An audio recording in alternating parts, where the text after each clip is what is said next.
So as we all know, the first steps to first aid are disease prevention. So the first thing you're going to be doing is washing your hands.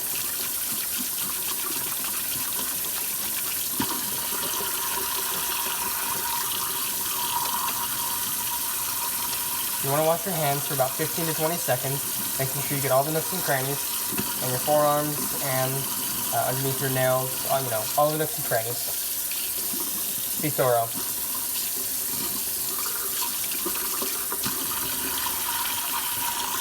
The second part to disease prevention is going to be using latex or vinyl gloves.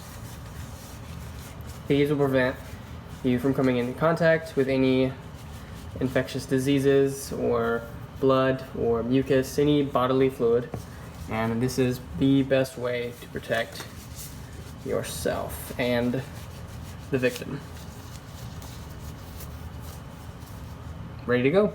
Sir, I noticed you just cut your arm. Is there any other ailments or injuries that you're aware of? No, it's just this cut on my arm. All right, well then I'm gonna treat that for you. I'm gonna go get my gloves on and I'll be right back. Now the first step you're gonna wanna do in treating your patient and his deformed arm that normally looks like this is you're gonna wanna get a gauze pad, just like so.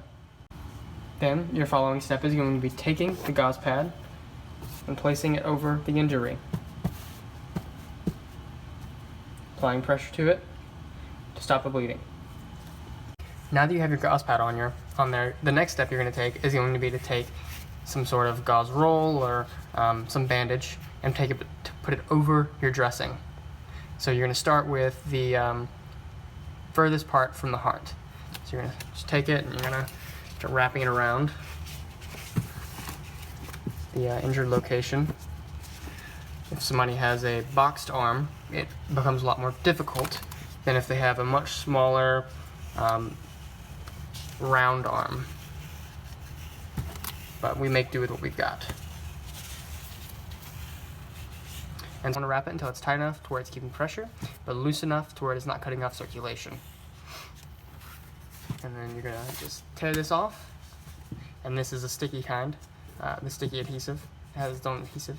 So you're just going to let it stick to itself like that, and you have your bandage and dressing.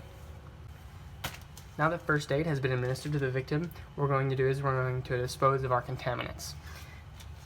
So we're going to take a plastic bag, like such, and we're going to place any contaminants we have in here, any kind of extra cloth that we use for cleaning up the bleeding or anything, and then we're going to take off our gloves. Remember the technique. Take it halfway down, and do this one as well.